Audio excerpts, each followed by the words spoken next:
Right now, investors are hoping for some sort of turnaround on the last day of trading this week. The major stock indices all closed down Thursday.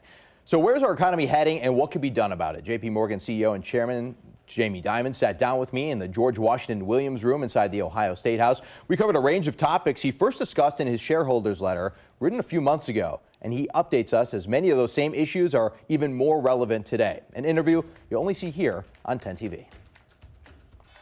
As we approach bear market territory, the leader of JPMorgan Chase says the economy is recovering well from the COVID-19 pandemic. Right now, the economy is quite strong.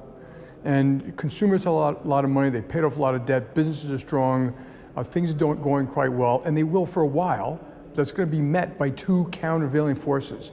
One is interest rates going up and quantitative tightening, and the second is the effect of Ukraine. And those are pretty powerful forces. We simply don't know what that means for a year from now. So, we're quite cautious about it. We're hoping those things settle out well, but you can't be sure of that. You also talked about the Federal Reserve raising interest rates. You were a fan of that. You said a couple months ago that they should be aggressive. It seems like they are being aggressive. Is this as aggressive as you think it should be, or do you think it should be more? Clearly, at this point, we need to raise rates. Inflation is 8%. It may come down a little bit, but wages aren't going to come down that quickly. House prices aren't going to come down that quickly. Commodity prices, fuel, gas, wheat, corn, are not going to come down that quickly. And they have to meet that to try to slow the economy down just enough, the so-called soft landing, where they slow it down, inflation starts coming down. And I think they're going to have to be pretty aggressive at this point. And I also think, by the way, the more they do now, the easier it'll be later. So I wouldn't wait too long, because then, of course, inflation can kind of run away a little bit, and then it'll be even harder. You mentioned inflation. Some of it is from sanctions against Russia with the war in Ukraine. You're calling for more sanctions. You said the U.S. kind of reverted back to Cold War strategies.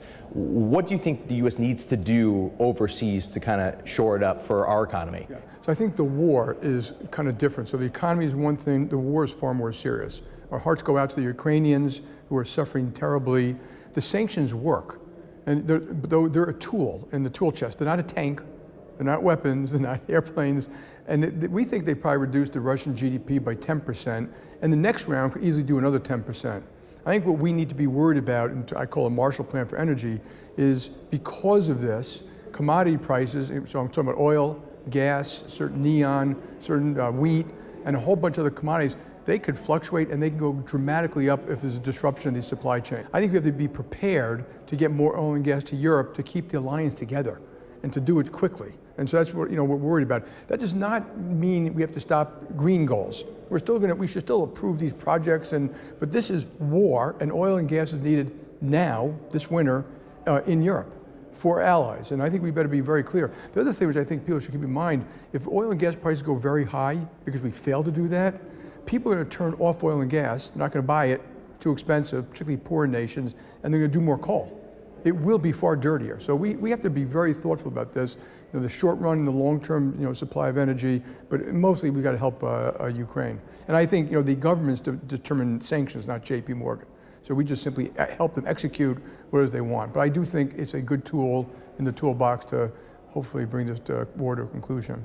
Mr. Dimon, thanks for your time today. Clay, thank you. I enjoyed it. Now, I also asked Mr. Dimon about the brand new headquarters that are actually under construction right now in New York City, if that would have any impact on the employees here in Columbus. Sure. And he said, absolutely no impact. They do not compete with each other, so there will be no impact. And that was his words there. They're not competitors. We've posted that entire 15-minute interview, unedited, right now on the website 10tv.com if you want to learn all about everything he said. And we're going to have more on Face the State this Sunday, because he did some other work here and he's helping with affordable housing. So we're going to also tie that all together. And more equitable lending. There's a lot of good points we'll have new for Face the State. Yes.